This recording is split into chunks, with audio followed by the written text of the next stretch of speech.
kejarlah kasih yang diambil dari 1 Korintus pasal 14 ayat yang pertama. 7 hal yang Paulus sebutkan di dalam surat-suratnya, hal-hal yang harus kita kejar, maka ada satu yaitu kasih, itu diulang sampai beberapa kali. Paulus berpesan kepada Korintus, Paulus berpesan kepada anak rohaninya Timotius juga, yaitu kejarlah kasih. Jadi rupanya ini sangat penting bagi kita semua yang hidup di akhir zaman ini. Di akhir zaman ini ada satu arus yang berusaha menghanyutkan anak-anak Tuhan. Arus ini seringkali kita tidak perhatikan, yaitu arus kesuaman kasih, saya katakan. Arus yang mencoba untuk menghambarkan kasih gereja Tuhan. Sehingga gereja Tuhan akan kehilangan kasih. Dan itu sudah terjadi. Jemaat Efesus, jemaat Laodikia, dan juga yang lain sudah terjadi. Nah, itulah sebabnya mari kita memperhatikan apa yang menjadi nasihat firman Tuhan. Kejar kasih. Dalam hidup kita ini banyak hal yang kita kejar. Mungkin itu adalah kekayaan, apakah itu kedudukan, kenyamanan hidup, dan sebagainya. Tapi satu hal jangan sampai kita abaikan untuk kita mengejar kasih. Jangan salah, jangan yang tidak perlu dikejar, justru yang perlu dikejar kita tidak kejar. Nah, ini yang bahaya, saudara. Kita salah sasaran itu namanya. Ada hal-hal yang kita butuhkan. Siapa bilang kita hidup nggak butuh uang, kita butuh. Kita juga ingin hidup nyaman, gitu. Kita ingin macam-macam. Itu semua kita butuhkan, tapi jangan kita kejar ke sana, jangan ke situ. Kan firman Tuhan juga sudah jelas di dalam Amsal. Siapa yang mengejar kekayaan itu akan seperti burung tiba-tiba hilang begitu saja. Jadi semua kita butuhkan, tapi yang harus kita kejar, harus hal-hal yang bersifat rohani. Dan salah satunya adalah kasih. Jadi kalau saya baca firman Tuhan, maka saya bisa menyimpulkan bahwa isi Alkitab itu pada hakikatnya adalah kasih. Dan itu juga esensi daripada Allah kita. Allah itu kasih.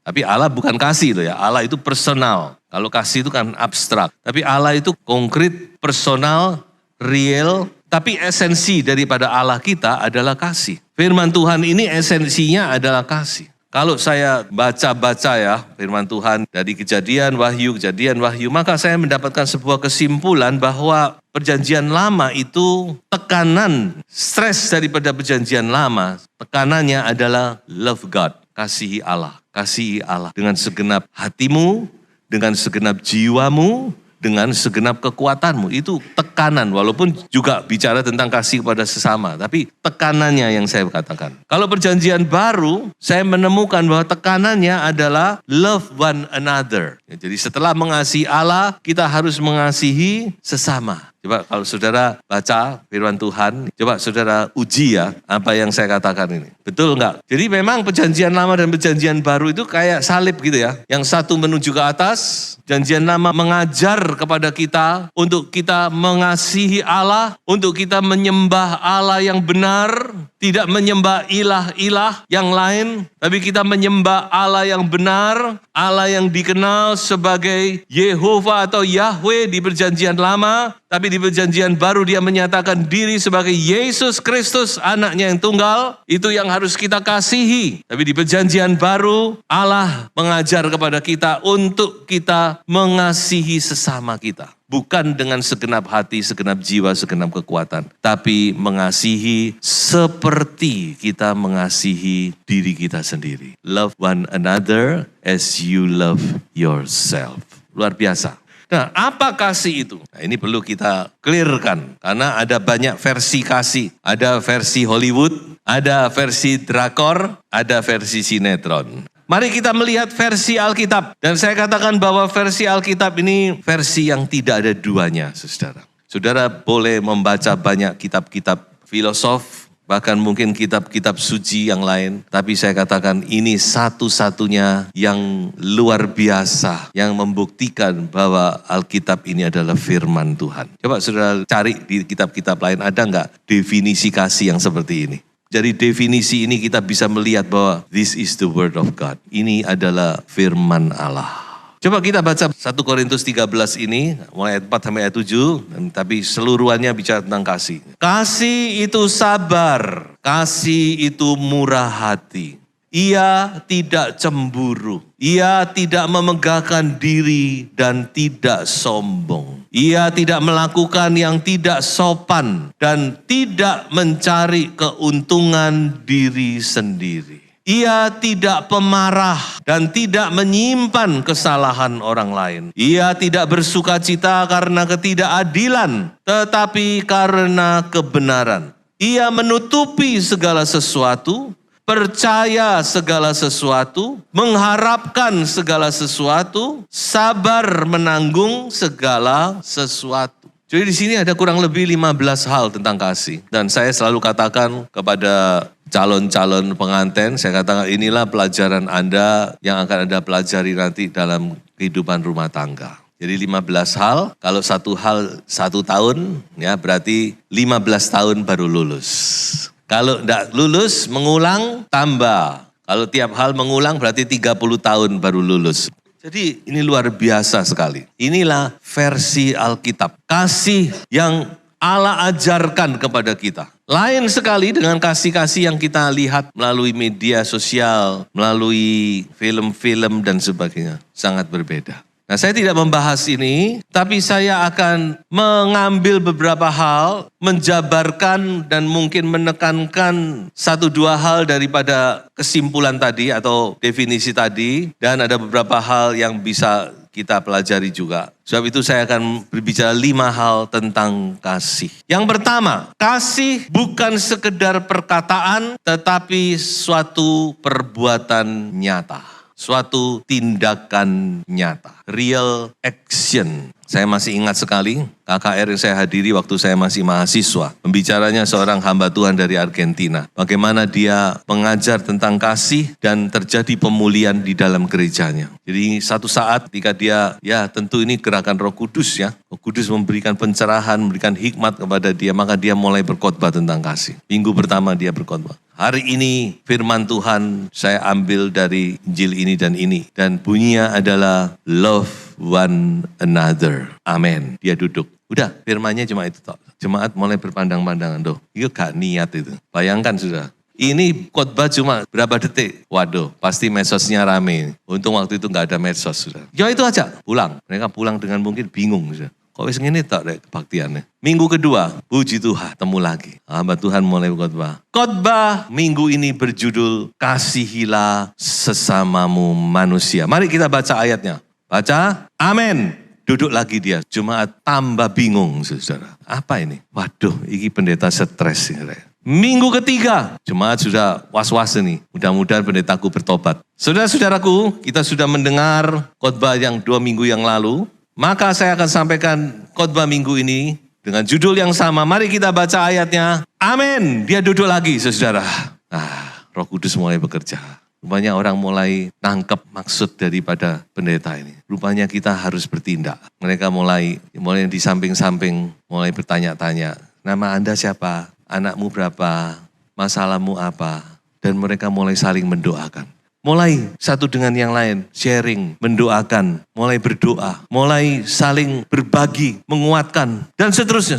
Dan terjadilah restorasi yang besar pada gereja itu. Sejak saat itu, gereja itu mengalami pemulihan yang luar biasa. Karena apa? Karena mereka bukan cuma mendengar tentang kasih, tapi mereka melakukan kasih. Apa yang bisa saya tolong? Oke, kamu butuh. Mari kita doakan. Saya mungkin tidak bisa, tapi saya bisa mendoa. Dan seterusnya. Jadi kasih itu perlu action. Real action. Makanya Yakobus berkata, kalau kamu bisa melakukan sesuatu, do something. Di ayat lain juga ngomong gitu. Kita ada saudara yang sedang membutuhkan makan, sedang membutuhkan pakaian. Lalu kita cuma berdoa, Tuhan memberkati, pulanglah dengan berkat-berkat Tuhan. No way, nonsense. Kasih itu do something yang bisa tentunya. Tentu kita tidak boleh ngawur juga. It's not about word. Bukan tentang kata-kata yang indah, kata-kata yang manis. Tapi tentang real action. Do something. Kalau saudara mau mengejar kasih, tangkap berita ini. Do something, lakukan sesuatu. Yang kedua, kasih bukan sekedar perasaan, tetapi sebuah usaha. Bagaimana sidang jemaat Tesalonika dipuji oleh Paulus tentang iman, kasih, dan pengharapan mereka. Pekerjaan iman, the work of faith, usaha kasih, the labor of love, dan ketekunan pengharapan. Coba kita fokuskan kepada usaha kasih, labor of love. Labor itu artinya hard work, kerja keras. Jadi kita melihat di sini bahwa kasih itu bukan hanya sekedar perasaan sakno rek. Saya 1-2 kali waktu berkendaraan di malam hari, ada waktu gerimis melihat ada orang di pinggir jalan yang masih, kita sudah naik mobil, baju hangat, tapi mereka masih di pinggir jalan untuk mencari sesuap nasi. Saya katakan kepada istri saya, sakno ya, lewat gitu aja.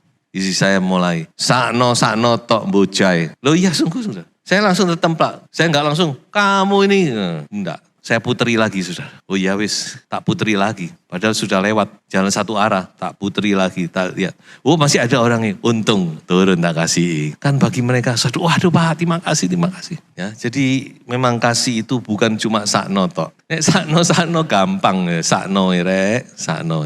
Kasihan, bukan cuma empati, tapi sebuah usaha, labor of love. Jadi ada labor, ada usaha, kerja keras sesuatu. Nah, di sini saya tadi tergerak sesuatu menyampaikan kepada pelayan-pelayan ya. Saudara akan melayani itu kan sebuah labor. Saudara latihan ya toh, kayak pemain musik, tambur itu kan latihan. Saudara menyiapkan waktu, kadang saudara harus menyediakan dan sebagainya, labor lah. Ayo layani Tuhan dengan sungguh-sungguh. Kita punya kapasitas sendiri. Lakukan kapasitas Anda dengan sebaik-baiknya. Penuh dedikasi. Yang Tuhan ukur adalah kesetiaan kita. Oke, yang ketiga. Kasih itu apa? Sabar. Jadi kalau saya perhatikan definisi kasih, coba tadi saudara teliti. Dimulai dengan sabar, ditutup dengan sabar. Jadi rupanya kasih itu esensinya dari kasih sendiri adalah kesabaran. Belajar sabar. Jadi suami-suami kalau nunggu istri gak berangkat-berangkat, sabar ya. Kalau ngenteni istri ke mall, apa? Harus sabar. Sebaliknya, istri-istri kalau suamimu tidak mengerti perasaanmu harus sabar. Kamu nggak ngerti perasaan wanita, harus sabar. Panjang sabar. Belajar, ya memang sabar. Sabar panjangnya berapa Susah ini. Seumur hidup. Yang keempat, kasih itu mengampuni. Dan karena biasanya kita cuma sampai mengampuni titik. Nah ini, dannya ini penting. Dan tidak menyimpan kesalahan. Kasih itu mengampuni dan tidak menyimpan kesalahan. Ini penting. Ini salah satu dari definisi kasih. Tapi waduh enggak tahu. Hati saya sakit waktu itu Makanya saya tidak bisa melupakan itu. Kalau Tuhan gitu sama kita, waduh celaka kita ini. Makanya Mazmur berkata, untung Tuhan kamu tidak mengingat-ingat kesalahan. Kalau kamu mengingat kesalahan, siapa yang bisa berdiri di hadapan? Kalau Tuhan mengampuni begini, oke, kesalahanmu saya ampuni dengan catatan ya. Waduh, catatannya ini yang susah nanti kita. Kalau Tuhan mengampuni, itu catatannya dihapus. Tidak ada catatan-catatan pinggir, nggak ada itu. Semua dihapus sehingga kita menjadi suci, bersih di hadapan Tuhan. Aku tidak mengingat-ingat kesalahan. Itulah pengampunan yang sejati.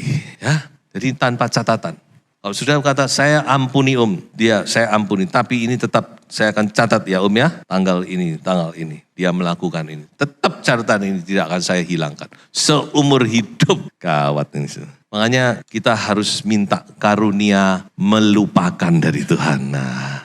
Ini nggak ada, nggak ada di dalam karunia roh, tapi ada dalam saya. Karunia melupakan, itu penting loh saudara. Saya kenal seseorang, dia tidak punya karunia ini, jadi sayang. Perkara-perkara yang dulu puluhan tahun masih diingat. Dengan jelas dia bisa menceritakan, waduh saya katakan, kok masih ingat kamu ya? Oh iya sih saya ingat, wah. Jadi kita harus belajar. Coba kita kalau tidak bisa belajar kita renungkan bagaimana Tuhan terhadap kita. Coba kalau Tuhan mengingat, bisa nggak kita hidup di hadapan Tuhan? Nggak berani kita. Jadi kalau Tuhan mengampuni, dia hapus. Semua catatan dihapus. Kita kadang masih ingat salah dosa kita sendiri. Tapi bagi Tuhan sudah ditutup. Itu Tuhan yang luar biasa. Oke, masuk yang kelima yang terakhir. Kasih itu mendoakan. Mungkin ini menjadi titik puncak daripada 5 hal. Kasih itu apa? Mendoakan. Coba kita baca Roma 8 ayat 26. Demikian juga Roh membantu kita dalam kelemahan kita, sebab kita tidak tahu bagaimana sebenarnya harus berdoa, tetapi Roh sendiri berdoa untuk kita kepada Allah dengan keluhan-keluhan yang tidak terucapkan. Roh berdoa untuk siapa? Untuk kita, untuk saudara, untuk saya. Karena Roh Kudus itu mengasihi kita. Jadi sudah dilakukan oleh Tuhan. Jadi Tuhan itu mendoakan kita. Karena Tuhan itu cinta kepada kita. Tuhan sayang kepada saudara dan saya. Roh berdoa, bahkan bukan hanya sekedar berdoa, tapi dengan keluhan-keluhan yang tidak terucapkan. Kalau roh itu pribadi manusia seperti kita, mungkin dia dengan tangisan, dengan erangan, dengan berdoa, dengan guguk-guguk di hadapan Tuhan untuk saudara dan saya. Karena dia apa? Sayang kepada saudara dan saya, cinta kepada kita. Makanya kasih itu mendoakan. Kalau kita mengasihi seseorang, pasti kita mendoakan. Iya apa iya, saudara? Sebagai orang percaya loh ya. Kalau saudara mengasihi seseorang, pasti mendoakan. Betul enggak pendekatan saya ini? Pasti mendoakan. Karena saudara sayang, saudara cinta. Ya, makanya kita mari belajar mendoakan. Belajar. Ya, saling mendoakan, saudara. Saya doakan jemaat tolong doakan kami juga. Ya, sebagai hamba-hamba Tuhan, kita korps hamba Tuhan perlu didoakan. Coba kita lihat sejenak bagaimana Paulus mendoakan jemaat yang dia layani. Saya berikan gambaran saja bagaimana Paulus mendoakan jemaat Filipi dengan sukacita. Paulus mendoakan jemaat Kolose dengan tidak henti-hentinya dikatakan. Paulus mendoakan jemaat Tesalonika. Dan saudara perhatikan doa Paulus ini selalu doa yang berkualitas. Bukan doa begini saudara, jadikan mereka kaya Tuhan, jadikan mereka diberkati, usaha mereka, bukan itu. Bukan itu saja, mungkin itu juga didoakan. Tapi selalu berkualitas tinggi. Paulus mendoakan jemaat Efesus. Paulus mendoakan Filemon. If you truly love, then you will pray. Saudara sungguh-sungguh mengasihi, maka pasti kita juga akan mulai mendoakan. Amin. Doakan. Suami itu perlu didoakan. Doakan anak-anak. Doakan istrimu juga. Suami-suami mendoakan istri atau cuma istri tak mendoakan suami? Doakan. Doakan. Bahkan Tuhan berkata, doakan orang-orang yang membenci engkau. Doakan musuhmu bahkan. Luar biasa. Mari kita belajar saling mendoakan. Amin. Dan saya akhiri dengan sebuah ayat. Saudara-saudaraku yang kekasih, marilah kita saling mengasihi, sebab kasih itu berasal dari Allah, dan setiap orang yang mengasihi lahir dari Allah dan mengenal Allah. Tuhan Yesus memberkati. Haleluya, haleluya.